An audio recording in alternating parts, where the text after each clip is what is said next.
कुछ सदन सदस्यों ने लोकसभा में प्रश्न उठाया था कि आज वंदे मातरम पर चर्चा की जरूरत क्या है।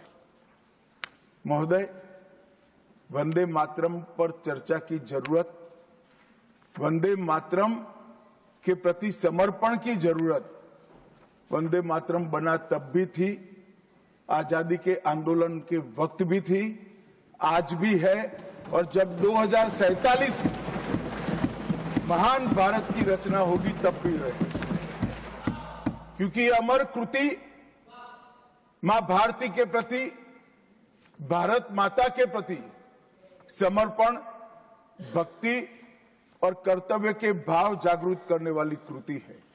इसलिए जिनको आज वंदे मातरम की चर्चा क्यों हो रही है वो समझ में नहीं आ रहा है। मुझे लगता है कि उन्होंने नए सिरे से अपनी समझ पर ही सोचने की जरूरत है। कुछ लोगों को इसमें दिखता है कि बंगाल में चुनाव आने वाला है, इसलिए वंदे मातरम की चर्चा हो रही है। वो वंदे मातरम के महिमा मंडन को बंगाल के चुनाव के साथ जोड़कर कम करना चाहते हैं। ये सही है कि वंदे मातरम की रचनाकार बंकिम बाबू बंगाल में पैदा हुए, बंगाल में गीत की रचना हुई, और आनंद मठ जिसमें बाद में वंदे मातरम समाहित हुआ, उसकी पृष्ठभूमि भी की बंगाल थी। मगर जब वंदे मातरम का प्रकटीकरण हुआ, वंदे मातरम बंगाल तक सीमित नहीं रहा था, देश तक भी सीमित नहीं रहा था।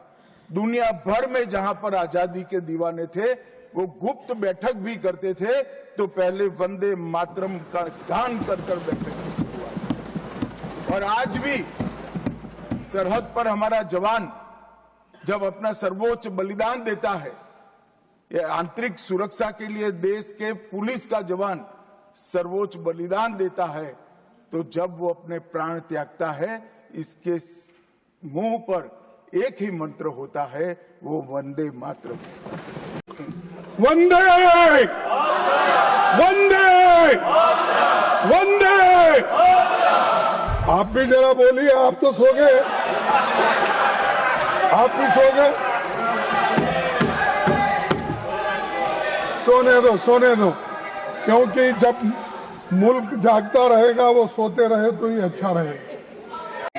सर, महात्मा गांधी ने जब 1921 में असहयोग आंदोलन, नॉन कोऑपरेशन मूवमेंट छेड़ा तो लाखों कांग्रेसी स्वतंत्रता सेनानी भारत माता की जय, महात्मा गांधी की जय और वंदे मातरम का नारा लगाते हुए जेल जा रहे थे।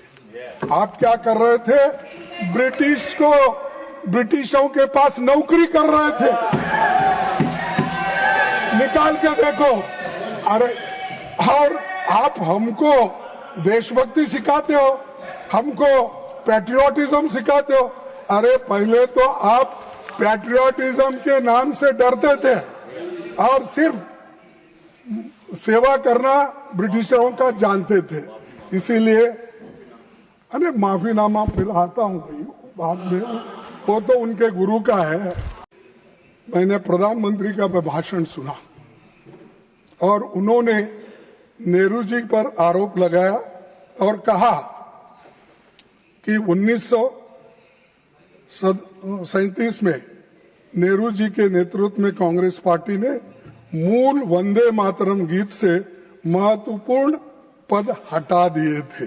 अभी जिसका जिक्र उन्होंने किया, यहां तक भी किया कि मुसलमानों का नाम लेके उनको डर के वो हटा दिए, ये भी कहा उन्होंने। सर, ये बातें आप अब बता रहे हैं। जब आप मुस्लिम लीग के साथ मिलकर गवर्नमेंट किए, श्यामा प्रसाद मुखर्जी और मुस्लिम लीग मिलके आपने बंगाल में जो गवर्नमेंट की, कहां गया था देशभक्ति? कहां गया था आपका देशभक्ति? कहां थे आप लोग? क्या देश के लिए कोई, अरे ये लोग, अरे पढ़ो, आपका इतिहास मालूम होता है। बाकी देश और दुनिया की तमाम छोटी बड़ी खबरें आप पढ़ सकते हैं जर्नलिस्ट इंडिया की वेबसाइट पर। तो लॉग इन करिए www.journalistindia.com and .in। इसके अलावा यूट्यूब, फेसबुक, इंस्टाग्राम और एक्स पर भी जर्नलिस्ट इंडिया को फॉलो करें।